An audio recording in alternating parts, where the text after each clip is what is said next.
ዘር፣ ቋንቋ፣ ወገን፣ ህዝብ ሳይለየ ኢትዮጵያን ሰላሟን ለማክበር ለማንገስ ሰላሟን ለማስፈን ትውልድ ከጦርነት ከጥላቻ ከክርክር ከሃይማኖተኛነት ከእኔነት ወጥቶ ወደ አንዱ እግዚአብሔር ወደ ላከው የሃይማኖት ፍጻሜና ጀማሪ ወደ ሆነው ወደ ሕያው አለት ግንበኞች ወደ ናቁት ወደ ዋነኛው መሰረት ወደማይነቃነቀውም አለት ወደ ክርስቶስ ይመጡ ዘንድ ሁላችንም ይህንን የወንጌል አገልግሎት በጋራ ማገልገል አለን። ሳይፈጠር በፊቱ ቅዱሳንና ነውር የሌለን እንሆን ዘንድ በፍቅር በክርስቶስ መረጠን ተብላ የተነገረላት ቤተክርስቲያን ስትወቀስ አይተን ምን ተብላ እንጾማለን እንጸልያለን ዝም ብለን ምን በላ ቄሶች እና የቆምነ የጸለይነ የምናገለግል ሰዎች ነን። የዜማ ሰው እንደመሆኑ እንደው ለተመልካቾቻችንም ለአድማጮቻችንም አንድ ዜማ ቢሉልን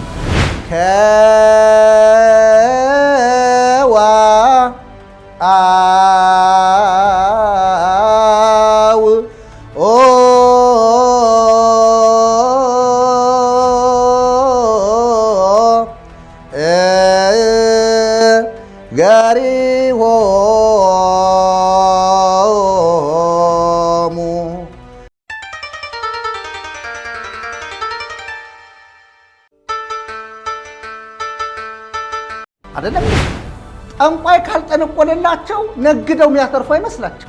እኔን አይመለከተኝ የምንለው ነገር የለም። በምን እስካመነን ድረስ በ66ቱ ቅዱሳት መጽሐፍት በብሉይ ኪዳንና በአዲስ ኪዳን በሁለቱ ኪዳናት አምነን በብሉይ ኪዳን የነበረውን አገልግሎት በአዲስ ኪዳን ፍጻሜ እንዳገኘ ተረድተን ካላገለገልነን ነገሮቻችን ይፋለሳሉ።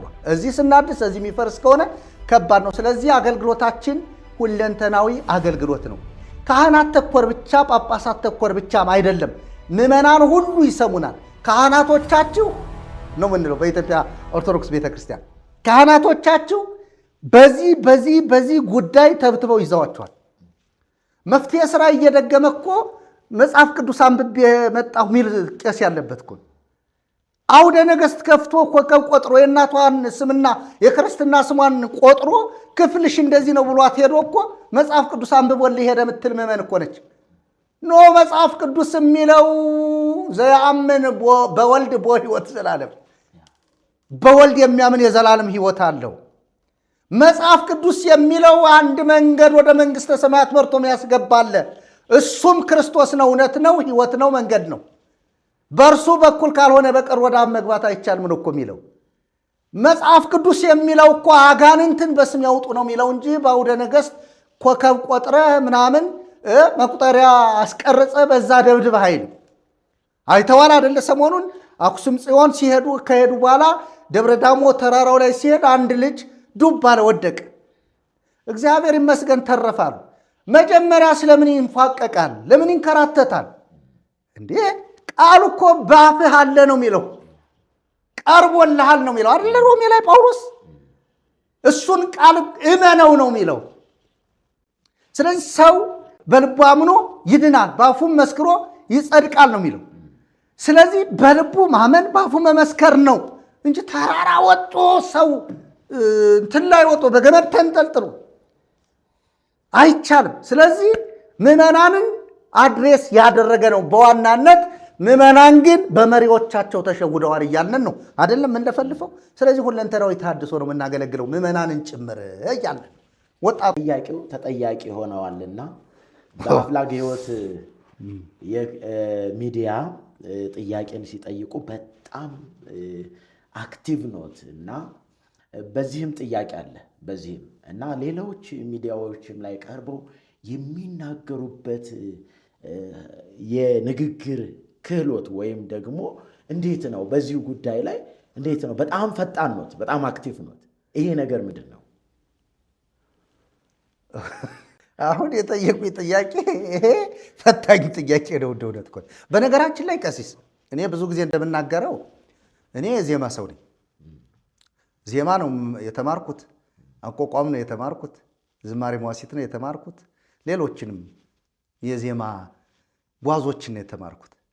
ነገር ግን አስተርእዮ ይባላል መገለጥ የእግዚአብሔር ልጅ ኢየሱስ ክርስቶስ ለዘመናት ተሰውሮ የነበረ የእግዚአብሔር አብ ምስጢር እርሱ ሲገለጥልኝና እርሱ እውነት ሲገባኝ ግን በጣም ደስ የሚለኝ አንድ ነገር አለ። ጥሩ ጥያቄ ነው፣ እንዲያውም እቀበለዋለሁ ይህን ጥያቄ። ለምን መሰለህ?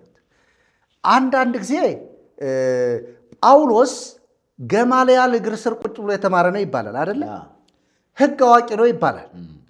ነገር ግን ወደ ክርስትና ከመምጣቱ በፊት ጳውሎስ ይህን ያክል ተናጋሪ አይደለም ይባላል።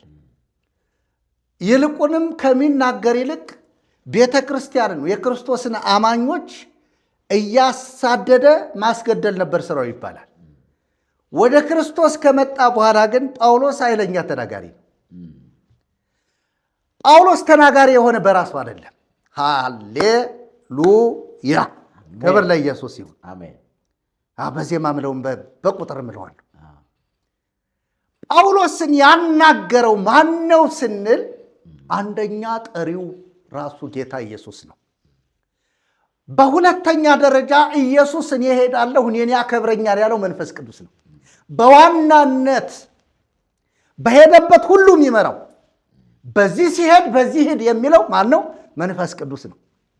የመረጠው በሐዋርያት ሥራ ምዕራፍ 13 ላይ ጳውሎስንና በርናባስን ለጠራዋቸው ለዩልኝ ሲል መንፈስ ቅዱስ ለዩልኝ ነው ያለው። ለምን? ልጠቀምባቸው። ከዛ በኋላ ጳውሎስ ተናጋሪ ሆነ። እረፍት የሌለው ተናጋሪ፣ ምንም ሊበግረው የማይችል ተናጋሪ ሆነ።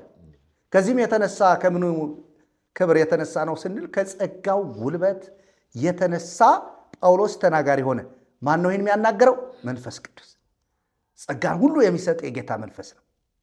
እንግዲህ ቀጸላም ምናልባት ብዙ ጊዜ ብዙ ስብሰባዎች ላይ በዓለም እያለሁ እሳተፍ ነበር። መንግስታዊ በሆኑ ስብሰባዎች ላይ እናገራለሁ። እንደ እውነቱ ከሆነ እናገራለሁ።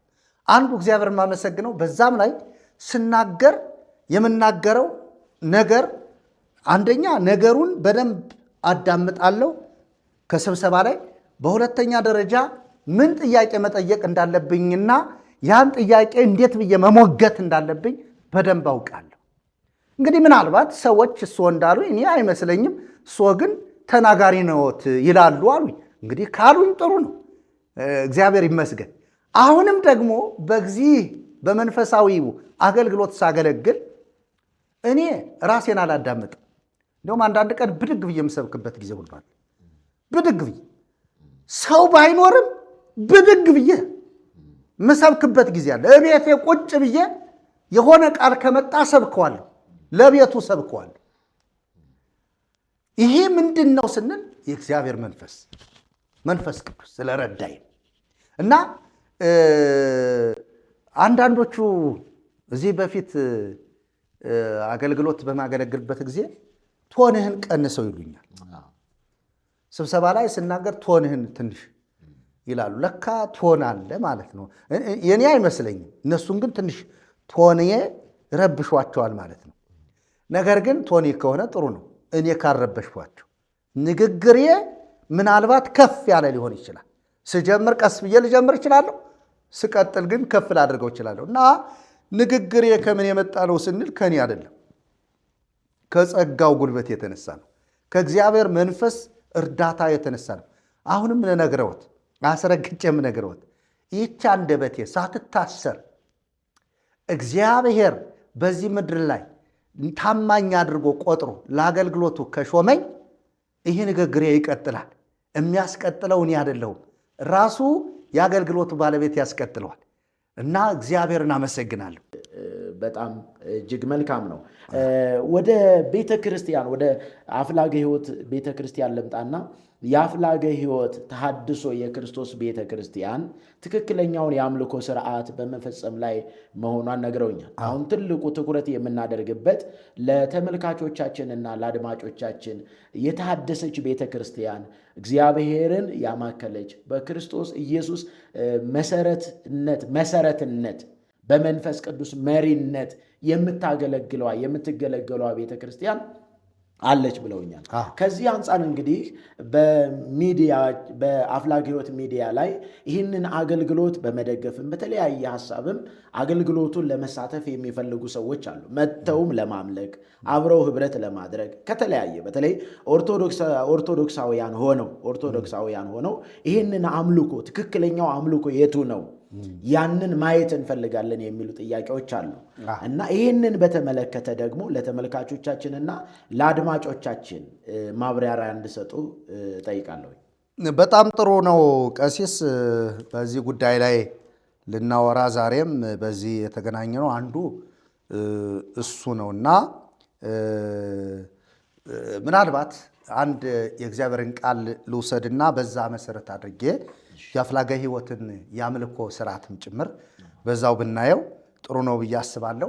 ይህም ደግሞ በዮሐንስ ወንጌል ምዕራፍ 4 ከቁጥር 20 ጀምሮ ያለውን ክፍል ስናየው አባቶቻችን በዚህ ተራራ ሰገዱ፣ እናንተም ሰው ሊሰግድበት የሚገባው ስፍራ በኢየሩሳሌም ነው ትላላችሁ አለችው።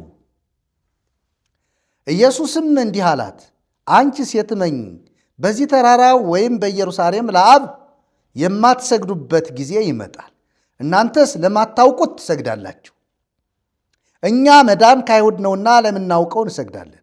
ነገር ግን በእውነት የሚሰግዱ ለአብ በመንፈስና በእውነት የሚሰግዱበት ጊዜ ይመጣል፣ አሁንም ሆኗል። አብ ሊሰግዱለት እንደነዚህ ያሉትን ይሻልና፣ እግዚአብሔር መንፈስ ነው፣ የሚሰግዱለትም በመንፈስና በእውነት ነው። በእውነት ሊሰግዱለት ያስፈልጋቸዋል ይላል። ከዛ በኋላ ግን ሴቲቱ ክርስቶስ የሚባል መሲህ እንደመጣ አውቃለሁ ብላ ስትገልጥ እናያለን። እንግዲህ ይህ ንግግር ይታወቃል። በአንዲት ሳምራዊት ሴትና በጌታ በኢየሱስ ክርስቶስ የተደረገ ምልልስ ነው። ቃለ ምልልስ ብለን መውሰድ እንችላለን። እንግዲህ እሷ የአምልኮ ስርዓቷ ምንድን ነው? አባቶቿ የሚሰግዱት በተራራ እንደሆነ እውቀቷ፣ ሐሳቧ። የጌታችንን የኢየሱስ ክርስቶስን ዘመዶች ደግሞ የሚሰግዱት አባቶችና ዘመዶች አባቶች የሚሰግዱት በኢየሩሳሌም ነው። እውነት ነው አላት ጌታ። ክብር ለጌታ ይሁን። እውነት ነው አባቶቻችሁ በተራራ ሰግደዋል፣ ይቀጥላሉ አላለም። አባቶቻችንም መዳን ከአይሁድ ነውና በኢየሩሳሌም ይሰግዳሉ አለ። እነሱም ይቀጥላሉ አይደለም ያለው። ቀጥሎ ያለው ስግደት ነው ትክክለኛ። ምንድን ነው የሚለው? በእውነት የሚሰግዱ ሃሌሉያ፣ ለአብ በእውነትና በመንፈስ የሚሰግዱበት ጊዜ ይመጣል፣ አሁንም ሆኗል አለ። እነማን? ሁለቱም። ሐዋርያው ጳውሎስ ለኤፌሶን አማኞች ሲናገር ሁለቱን ያዋሃደ ይላል። አሕዛብንና እስራኤልን ማለት ነው። ሁለቱን ያዋሃደ፣ ሁለቱን አዋህዶ አንድን አዲስ ሰው ይፈጥር ዘንድ ይላል። ስለዚህ ለአብ በእውነትና በመንፈስ የሚሰገድለት ስግደት እውነተኛ ስግደት ይባላል። የተራራው ስግደትም የኢየሩሳሌም ስግደትም ቀርቷል። ለምን? ኢየሱስ መጥቷል። ስለዚህ እግዚአብሔር መንፈስ ነው፣ የሚሰግዱለትም በእውነትና በመንፈስ ሊሰግዱለት እንደነዚህ አይነቶችን አብ ይሻል ይላል። ማለት እግዚአብሔር የሚፈልገው እግዚአብሔርን በእውነትና በመንፈስ የሚያመልኩትን የሚሰግዱለትን ነው ማለት ነው። እንግዲህ ወደ ጠየቁኝ ጥያቄ ከዚህ ቃል መሰረት አንጻር ስመልስልዎት ለተመልካቾቻችን እንዲገባቸው፣ ለምሳሌ በኢትዮጵያ ኦርቶዶክስ ተዋሕዶ ቤተክርስቲያን ለምንድን ነው እዛ ሆናችሁ እግዚአብሔርን እያመለካችሁ? እግዚአብሔር አይመለክም። ለምን? ታቦት ከሌለ ቤተክርስቲያን የለም ይላሉ። ቤተክርስቲያን አይባልም፣ ይቅርታ፣ የለም ሳይሆን ታቦቱ ከቤተ መቅደሱ ከወጣ ቤተክርስቲያን አትባልም። ይህንን ደግሞ በኢትዮጵያ ኦርቶዶክስ ተዋሕዶ ቤተክርስቲያን እምነት፣ ስርዓት፣ አምልኮትና የውጭ ግንኙነት በሚለው መጽሐፍ ማየት ይቻላል። በሌሎችም የቤተክርስቲያን ታሪኮቻቸው ማየት ይቻላል፣ በጽሁፍ መጽሐፎቻቸው። ስለዚህ በሚታይ በሚጨበጥ ነገር ልክ እነዚያ በተራራ እንደሰገዱ እነዚህ ደግሞ በሆነ እንትን ታቦት ተብሎ በሆነ ስም በተቀረጸ ካልሆነ በቀር አምልኮ እንደተመለከ አንቆጥርም። መስዋዕት አይሰዋም ይላል። በእርግጥ መስዋዕት አሁን እንግዲህ ይሰዋል አይሰዋም፣ እሱ አይሰዋም። መስዋዕት የሚሰዋ መስዋዕት የለም። ምናልባት ቤተ ክርስቲያን በህብረት የምታቀርበው የጌታ እራት አለ፣ እሱ የግድ ነው። ሁለት ነገሮች ቤተ ክርስቲያን የምትፈጽማቸው ስርዓቶች ናቸው። እነዚህም ጥምቀትና የጌታ እራት ናቸው። ስለዚህ ቤተ ክርስቲያን ይህንን አምልኮ የምታደርገው በምታየው በሚጨብጠው ታቦት ብቻ አይደለም እኮ ስዕል ካልዘረጋች ቤተ ክርስቲያኗ የተሰየመችበት ለምሳሌ የማርያም ከሆነ ጎልቶ የሚታየው የማን ስዕል ነው? የማርያም ስዕል ነው። እሱ ከሌለ አምልኮ የለ ማለት ነው። ለምሳሌ ያንን ሄዶ ሰግዶ ወድቆ ካልሳመው አይቻልም። አምልኮ አልተመለከም።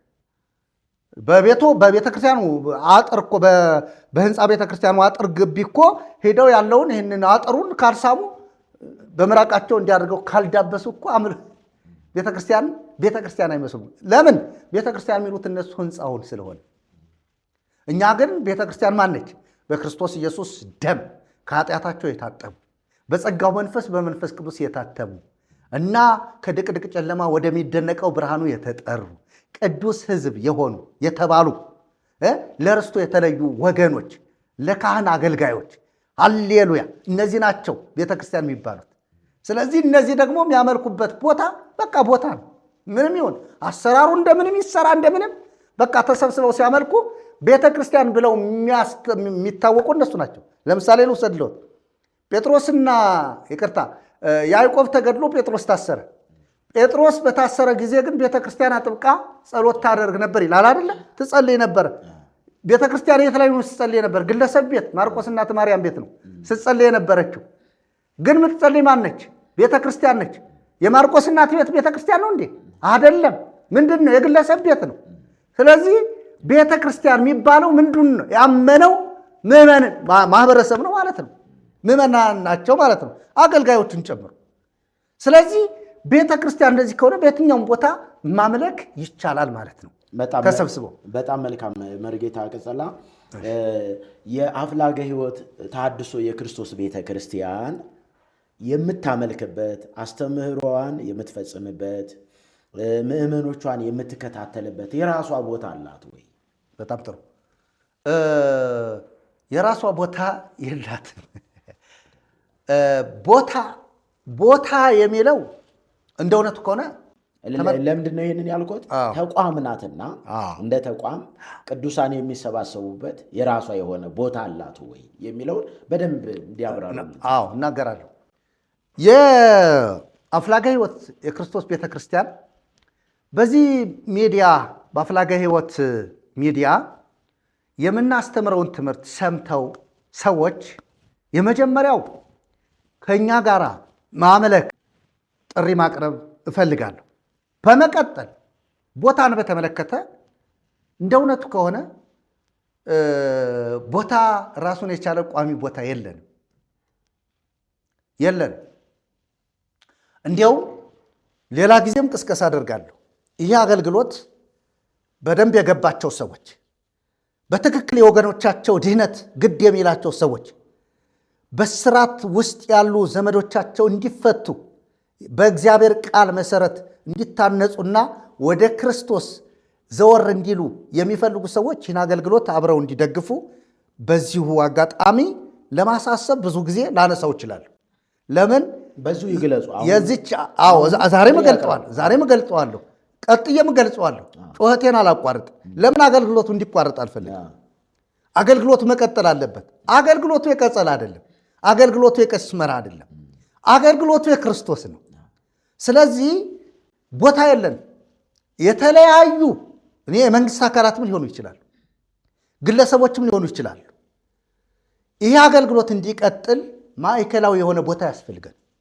ቦታ ስለሌለን አሁን የሚገርመውት ትንሽ አዳራሽ እስካሁን ድረስ አንድ ግለሰብ እየከፈለ በጣም እሱም እንኳ ተቸጋግሮ ነው እየከፈለ እስካሁን ድረስ ያለንባት ካራ ኮተቤ ካራ ማለት ነው አለች የሆነች አዳራሽ። እዛች ላይ ነው የምንሰበሰቡ ጥቂት ሰዎች። ግን ሰዎች ምን ይፈልጋሉ? ማዕከላዊ የሆነ ስፍራ ይፈልጋሉ። ማዕከላዊ ስፍራ ማለት ነው ከግራም ከቀኝም ከተለያየ ቦታ ሲመጡ የሚያገኙበት ቦታ ይፈልጋሉ። ስለዚህ አሁን እኔ ልንገሮት ለእሱና በዚሁ ተመልካቾቻችንም እንዲረዱ፣ ገንዘባቸውን ይዘው ታይሄዱ። በነገራችን ላይ እግዚአብሔርን ያመልኩበት ገንዘባቸውን እንኳ ሲሰጡ የትኛው ነው ንጹሕ አገልግሎት ብለው ከንጹሕ አገልግሎት ላይ እንዲያደርጉ እንዲያውሉ እፈልጋለሁ። አገልጋዮች አሉ፣ እሱንም ጨምሮ ሌሎችም። ደሞዝ የለም አይደል? ደሞዝ የሚባል ነገር የለም። እግዚአብሔር የተባረከ። ደሞዝ በፔሮል ተሰርቶ የአፍላጋ ሕይወት ቤተክርስቲያን አገልጋዮች ተብሎ የሚከፈል ደሞዝ የለም። እግዚአብሔር ግን በተለያየ ሁኔታ እያኖረን። አሁንን የምናገረው ከዚህ አንጻር ቤተክርስቲያኗ አርፋ አንድ ቦታ ላይ የሆነ ማዕከል ሰርታ በዛ በማዕከላዊ የሚመሰረተው ለምሳሌ ሲኖዶስ በዛ መሰረት ወደ ተለያዩ በተለይም ሰሜኑን ኢትዮጵያ በወንጌል ለመድረስ በማሰልጠን በማስተማር ደቀ መዝሙር በማድረግ ሰዎችን ወደ አምልኮ ማዕከል በማምጣት እንድታገለግል ቦታ ያስፈልጋታል የግድን። ስለዚህ ቦታ ስለሌላት በዚሁ ማስታወቂያ ሰራለሁ። ቦታ ቤት ያላችሁ ይዛችሁ ታቴሉ። ሰማይ ወምድር ያልፍ ወቃሌ ያሰያልፍ፣ ሰማይና ምድር ያልፋል ቃሌ ግን አያልፍም ይላል ጌታችን መድኃኒታችን ኢየሱስ ክርስቶስ። ሰማይና ምድር ካለፈ የማያልፈውን የእግዚአብሔርን ቃል አገልግሎ ለማንቀላፋት ቤት እንኳ ቢኖራቸው ቤታቸው መስጠት አለባቸው ቅዱሳን። ስለዚህ ብዙ ሰዎች እንደሚሉት አይደለም እና ለቤተ ክርስቲያን የሚሆን ቦታ ያስፈልጋል። አላችሁ ወይ? የለን። የመንግስት አካላትን ብዬ ጠቅሻለሁ። የመንግስት አካላትም ለሌሎች እንደሚሰጡት ለአፍላጋ ሕይወት የክርስቶስ ቤተ ክርስቲያን ታድሷዊት ቤተ ክርስቲያንም ቦታ ያስፈልጋታል፣ ማዕከላዊ ቦታ ያስፈልገናል የሚለውን ማስተላለፍ ፈልጋለሁ። በመቀጠል እንግዲህ እኛ ማስተባበሪያ ቢሮ አለችን ትንሽ ሚዲያም እዚሁ ቀረጻ የምናደርግባት እግዚአብሔር ይባርካቸው ግለሰቦች በተነሳሽነት ይህን አገልግሎት ያዩ ሰዎች ይህንን አገልግሎት እንዲቀጥል ብለው የራሳቸውን አስተዋጽኦ አድርገው ይሄው አሁን የምንቀረጽበት ሚዲያ የአፍላጋ ሕይወት ሚዲያ የአገልግሎት ቦታ ነው። ይህ ግን እንዲቀጥል ይህ ቦታ ክራይ ያስፈልገዋል። ክራይ አለው፣ በጣም ከፍተኛ ክራይ። ምናልባት የክራዩን ዋጋ የሚጠይቁን ሰዎች ካሉ በዚሁ ማሳሰብ እንፈልገው ከታች ባለው ስልክ ደውለው መጠየቅ ይችላሉ። ነገር ግን ቦታውን አድራሻውን መናገር ፈልጋል። መገናኛ ማማስ ኪችን አካባቢ መገናኛ ግሬት ኮሚሽን ህንፃ 3ኛ ፎቅ ላይ እንገኛለን። ስለዚህ ማንም ሰው እኛን በአካል መጥቶ ማነጋገር የሚፈልግ ካለ እዚሁ መጥቶ እንዲያነጋግረንና የአገልግሎታችንን ራዕይ ተልእኮና ዓላማ ወይም ግብ ጭምር ነግረነው ገለጻ አድርገንለት አብሮን የሚቆም አካል ካለ እዚሁ እንገኛለን። በተረፈ ደግሞ አድራሻችን እዚሁ ሚዲያችን ላይ አለ፣ ደውሎ ማነጋገር ይችላል። ስለዚህ የቤተ ክርስቲያኒቱን በዋናነት እንግዲህ ማስተባበር እኔ ስለሆንኩ ይሄ ጭንቀት እኔ ላይ ስላለ በዚህ ጭንቀቴም ደግሞ በጣም እኔን የሚወዱ ሰዎች ሶንም የሚወዱ ሰዎች ወንድሞቻችን አብረው የሚያገለግሉንም ሰዎች የሚወዱ ሰዎች ከአገልግሎታችን አብረው ከጎናችን ሊቆሙ ያስፈልጋል ብዬ አምናለሁ። ስለዚህ ቦታ የላትም አፍላጋ ሕይወት የክርስቶስ ቤተክርስቲያን። አምልኮ ግን እየፈጸመች ነው። አዎ እየፈጸመች ነው። አምልኳን እሁድ ጧት ከ2 ሰዓት ጀምሮ ታከናውናለች እስከ 7 ሰዓት ድረስ ማለት ነው። እንደገና ዝም ብላ አይደለም ቤተክርስቲያን፣ ጾም ጸሎትም አላት። ትጾማለች፣ ትጸልያለች። እኒህ ሰዎች እንደሚሉት አይደለም፣ አውጀን አይደለም፣ አበቅጤ መጥቅ ምናምን ቀመር አውጥተን ሳይሆን ጌታ ኢየሱስ ሲጸልይ እንደነበረው አይነት ጸሎት እሱ የጸለየውን ደግመን አይደለም፣ እሱ ሲጸልይ እንደነበረው አይነት በመጾምና በመጸለይ ነው አገልግሎት የሚከናወነው። ስለዚህ ሮብ ሮብ የጾምና የጸሎት ጊዜ አለን። እንጾማለን፣ እንጸልያለን። ዝም ብለን የምንበላ ቄሶች አይደለንም እና የጾምና የጸለይና የምናገለግል ሰዎች ነን። እንደገና ደግሞ የትምህርት ጊዜ አለ። የትምህርት ጊዜያቶቻችን ምናልባት ወደፊቱ ቀን ማመቻቸት ስላለብን ወደፊት የምንገልጣቸው ይሆናል። ይህንን አይነት የአገልግሎት ስርዓት ታካሂዳለች። በጣም ግን ደስ የሚለው አምልኳችን ኦርቶዶክሳዊት ተሐድሷዊት ቤተክርስቲያን ከመሆኗ የተነሳ የኦርቶዶክስን ባህል ለምሳሌ አለባበስን በተመለከተ በስርዓት ነው። ዜማ ዝማሬን በተመለከተ በስርዓት ነው። እንደገና ትምህርትንም በተመለከተ የትምህርትን ይዘትንም በተመለከተ እንትን አድርገን ነው። እንዲህ ዝም ብሎ ሞቅ ሞቅ አይደለም፣ ጠንከር ያለ ትምህርት ነው እናስተላልፈው። ስለዚህ አምልኳችን በእውነትና በመንፈስ ቢሆንም ያሬድን ዜማ ጠሎች አይደለም። እንዴት የለፋሁበትን እለውጠዋለሁ እንጂ እንዲሁም ለውጭ አሁን አንድ ወረብ እጮሃለሁ መጨረሻው ላይ ይንገር የክርስቶስ ቤተክርስቲያን የምትሰጠውን አገልግሎትና ቦታ እንደሌላት አሁን ግን በጊዜያዊ የምትገለገልበት በኪራይ እንዳለ ነግረውኛል። በዛም ምዕመናን መጥተው አምልኳቸውን እንደሚፈጽሙ ጸሎትም እንደሚያደርጉ የጸሎት ጊዜ የጾም ጸሎት ጊዜም እንዳለ የትምህርትም ጊዜ እንዳለ ነግረውኛል። መርጌታ ቀጸላ እርሶ የዜማ ሰው እንደመሆኖ እንዲያው ለተመልካቾቻችንም ለአድማጮቻችንም አንድ ዜማ ቢሉልን እንዲያው በጣም ደስ ይለኛል። እንዲያው ልቤ ነው የሚነካው፣ ውስጤ ደስ ነው የሚለኝ። ወረብ ስጮህ ዜማ አንዳንድ ስለ ክርስቶስ የተነገሩ ዜማዎችን ስጮሃቸው በጣም እነካለሁ በእውነቱ እና ምንድን ነው ወረብ ልበል አንድ ወረብ ልበል አንድ ወረብ ብል ይሻላል። ከዋው እገሪሆሙ ለእለ ይዜንው ዜና ሰናይ ዘእግዚአብሔር ፈንዎ ቃለ እግዚአብሔር ይነግር ይላል። እግዚአብሔር የላከው የእግዚአብሔርን ቃል ይናገራል። መልካሙን የምስራች የሚያወሩ እግሮቻቸው ምንኛ ያማሩ ናቸው ይላል። ክብር ለኢየሱስ አሜን። ይሄ እግዚአብሔር ቃል ነው፣ መጽሐፍ ቅዱሳዊ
ሰናየ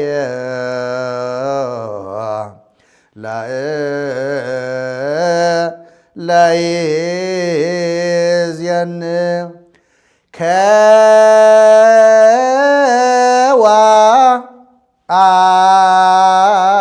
ከዋአው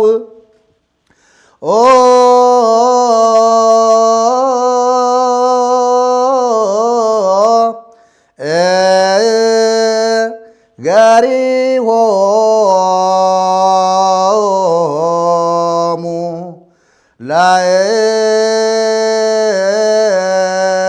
ለእለ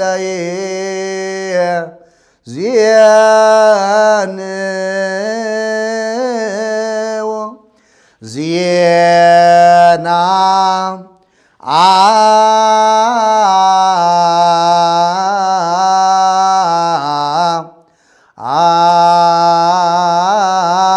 ሰናየ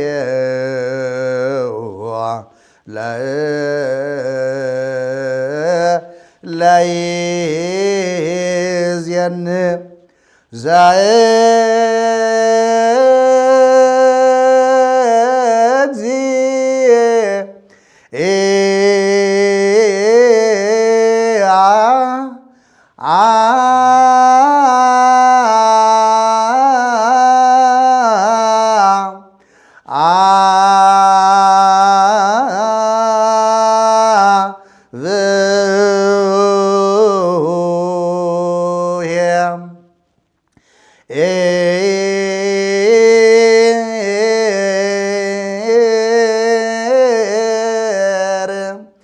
ፈነወ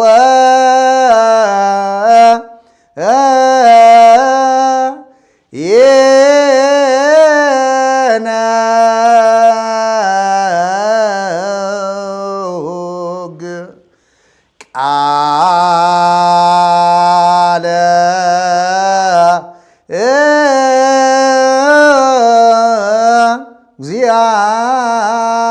እግዚአብሔር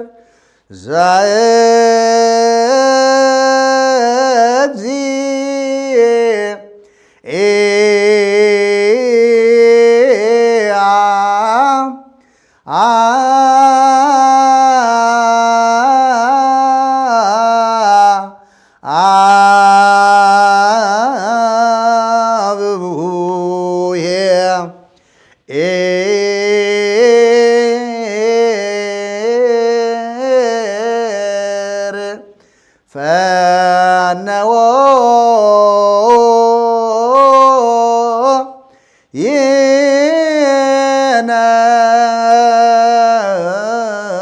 ይነግር ቃለ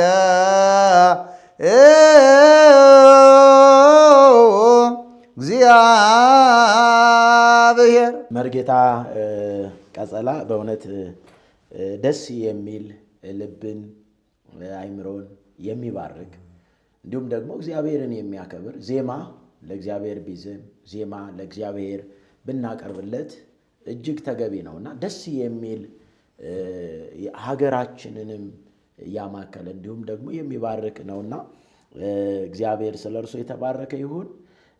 በስተመጨረሻ እንግዲህ ተመልካቾቻችን ዛሬ የነበረን ቆይታ በእንዲህ አይነት መልኩ ወደ ማጠቃለያው ደርሰናል። መርጌታ ቀጸላ የመጨረሻ ማስተላለፍ የሚፈልጉት ነገር ካለ እርሱን ብለው ወደ ማጠቃለያ እንሄዳለን። ቀሲስ መርሐ ጽድቅ ዛሬ ጥያቄ ሆነው እንደዚህ አይነት ጥያቄ አቅርበውልኝ በሶ ጥያቄ መሰረት እንግዲህ መልእክቴን ማስተላለፍ እንድችል ስላደረገ እግዚአብሔርን አመሰግናለሁ።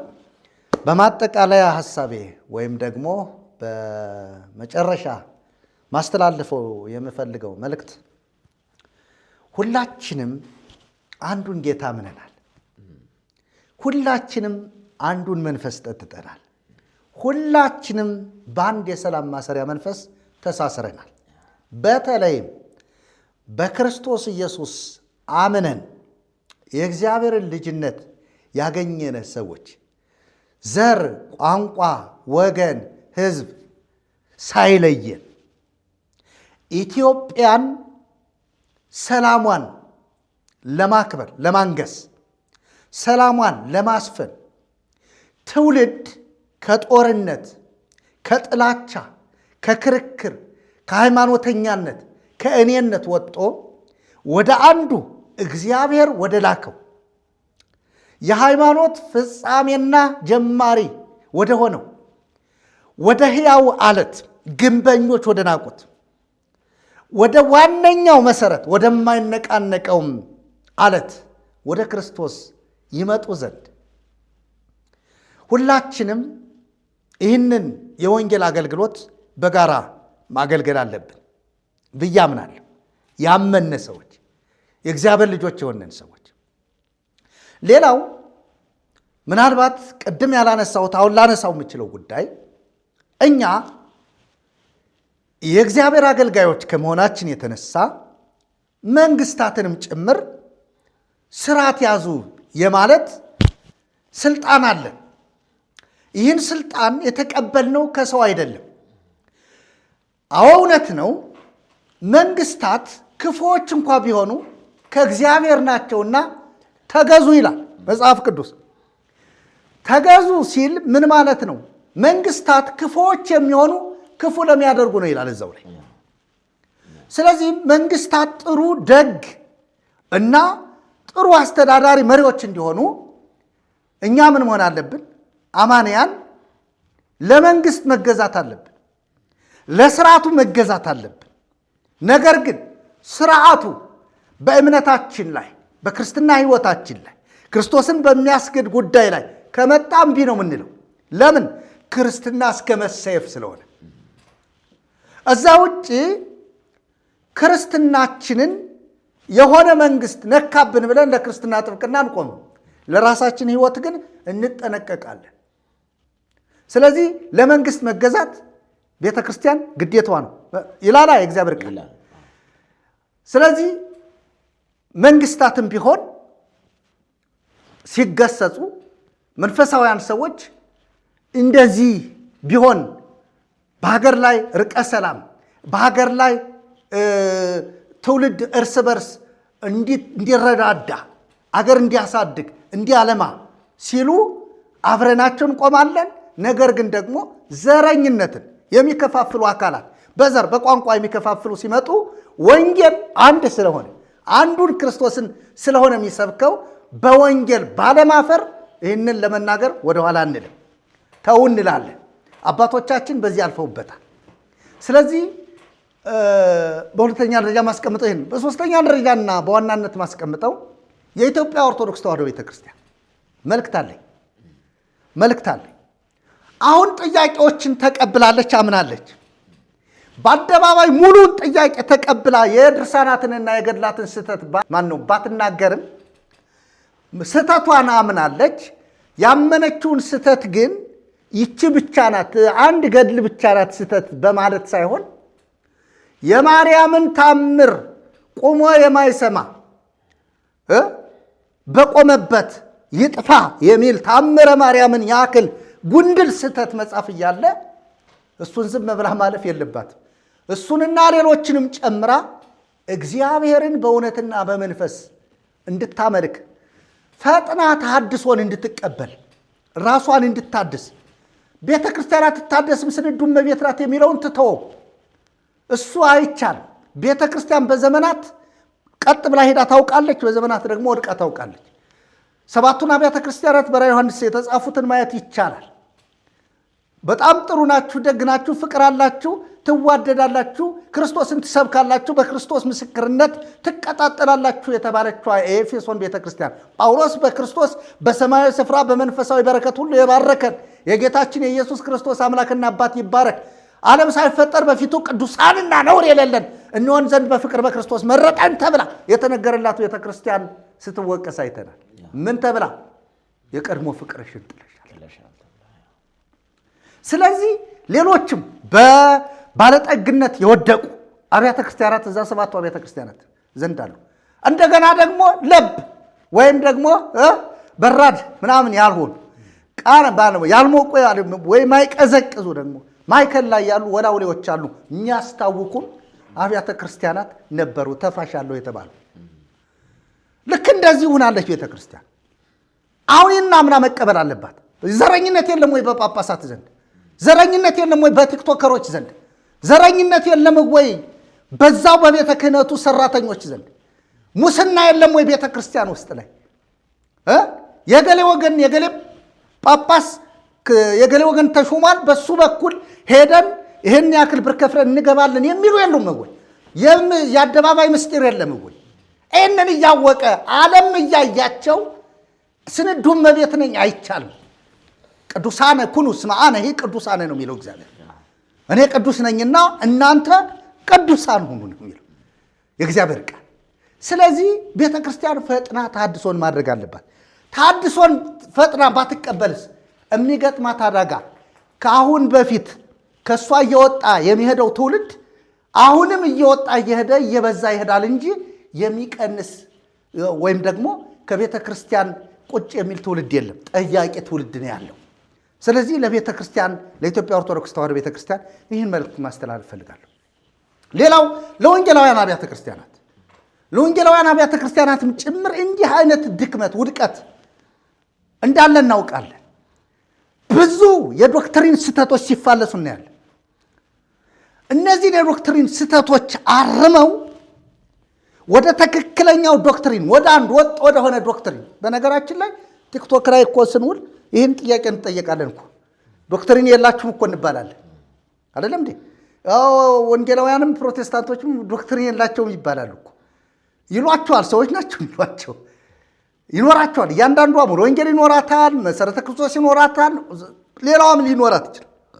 ነገር ግን ወጥ የሆነ ትምህርት ኢትዮጵያ ላይ መሰረት የሚጥል ትክክለኛ አስተምሮ በአደባባይ የሚገለጥ የሚነገር ለእያንዳንዱ ሳይሆን አንድ ወጥ የሆነ አሁን ለምሳሌ የኢትዮጵያ ወንጌላውያን አብያተ ክርስቲያናት ካውንስል ተቋቁሟል አይደለም?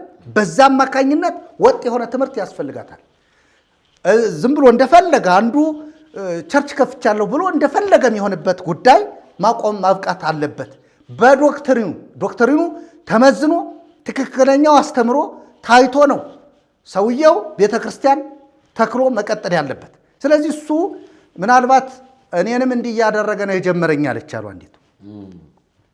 እችል ልበላት መሰል አንዲት ሴት ናት።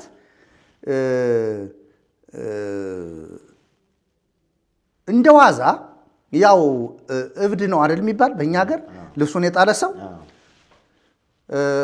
ያው አብዳለች። ሴትዮዋ ልብሷን ጥላለች። ልብሷን የጣለችው ቶሎ ብላ እንዳበደች አይደለም። ያበደችለት ወዲያውኑ ልብስ አልጣለችም። ልብሷን የጣለችው ቀስ በቀስ ነው። ራቁቷን የሆነችው የሚታጠብ የነበረው እየቆሸሸ ሄደ። የማይቀደድ ወይም ደግሞ ሲቀደድ የሚተካ የነበረው መተኪያ አጣ። ከዛ በኋላ ከዚህ ከላይ የነበረው ወደ ታች ወረደ። ሀፍረተ ስጋዋን መሸፈን ጀመረች። ከዛ በኋላ ያም ሲያልቅ ጣለችው እና አንድ ጊዜ አጋጣሚ በገጠሪቱ ኢትዮጵያ ነው እኛ አካባቢ ነው ይሄ ታሪክ የተፈጸመ የሚባለውና አንዲት እናት የእንስሳቶችን ይሄ ምንድን ነው አዛባ ስጠርቅ ቆይታ አጋጣሚውን ወደ ወንዝ ሂዳ ታጥባ ቀሚሷን ታጥባ ልትለብስ ማለት ነው። ቀሚሷን በክንዷ አንጠልጥላ ትሄዳለች። እንስራ በጀርባዋ ተሸክማለች። ከዚህ ከጉብሯ በታች ደግሞ ወይም ከእምብርቷ በታች ልብስ አደግድጋለች። እንደዚህ ገልደም አድርጋለች እና ይሄ ከዚህ በላይ ያለው ራቁት ነው።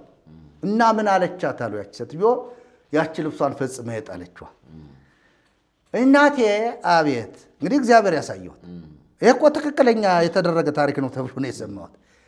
የሴትዮዋም ስም ይታወቃልና እዚህ ላለ በጥራት እናቴ አቤት፣ ኧረ እባክሽ ልብስሽን ልበሽው። አይ ወንዝ ሂጄ ታጥቤ ልለብሰው ነው ትላታለች። ይሏታል እናቴ ከእምብርትሽ በላይ እኮ ራቁት ነሽ፣ እባክሽን ልበሽው ትላታለች። አይ ወንዝ ሂጄ ታጥቤ ልልበሰው ብዬ ነው እንዳልቆሽሽ። አይ እናት አለ እኔ እኮ ምነግርሽ እንድትለብሽው መገፋፋሽ እኔንም የጀመረኝ እንደዚህ እያደረገ ነው። ስለዚህ ጨርሰሽ ያኛውንም እንዳጤው ነው አለቻታል። የኢትዮጵያ ኦርቶዶክስ ተዋሕዶ ቤተክርስቲያን ትክክል አልነበረችም ማለት አይደለም። ከአንድ ወቅት ላይ ትክክል ነበረች።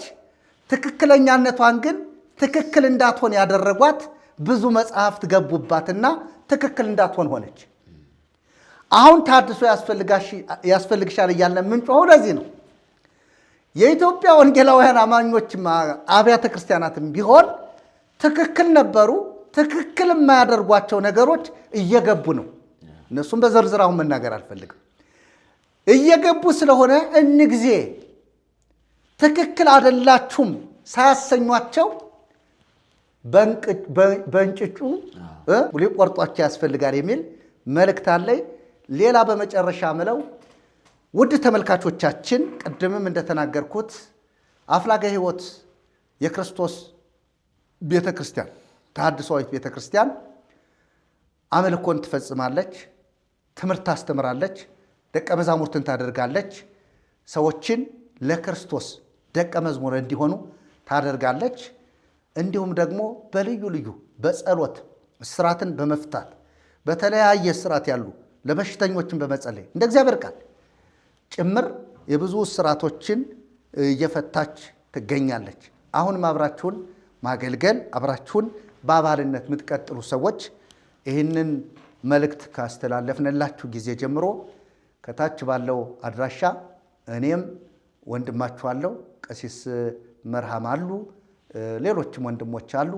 በዛ አድራሻችን በመደወል እያገኛችሁን አብረን እግዚአብሔር እንድናመልክ እንዲሁም ደግሞ አገልግሎት በእውነቱ የትኛውም አገልግሎት እንኳን የኛ አገልግሎት የጌታም አገልግሎት ገንዘብ አስፈልጎታል። ፋይናንስ አስፈልጎታል። ሴቶች በገንዘባቸው ያገለግሉት ነበር ይላል። ስለዚህ በገንዘባችሁ እንዲሁም ደግሞ እኔ ልንገራችሁ፣ ዝም ብሎ የተዘጋም ቤት ካለ ለአገልግሎት እንድትሰጡ እንደገና ደግሞ በምትተባበሩን ነገር ሁሉ አብራችሁ እንድትተባበሩ በጸሎት፣ በምክር፣ በሐሳብ፣ በልዩ ልዩ አገልግሎት አብራችሁን ማገልገል የምትፈልጉ ሰዎች ቤታችን ክፍት ነው፣ እንቀበላለን። አይ እናንተ ጋር መጠን በቃ ዋጋ እንከፍላለን የምትሉ ሰዎችም ካላችሁ አብራችሁን ዋጋ መክፈል ትችላላችሁ። ይህ ነው ያለኝ ነገር። የዛሬው የመጨረሻ ሐሳቤ ይሄ ነው። በዚሁ ግን ቀሲስ መርሃ ጽድቅ ይህንን ፕሮግራም አዘጋጅተው እንዲህ አይነት ቃለ መጠይቅ ስላደረጉልኝ እግዚአብሔር ይባርክዎት ማለት እፈልጋለሁ። ጌታ እግዚአብሔር የተባረከ ይሁን። እኔን በዚሁ ጨርሳለሁ። መልካም።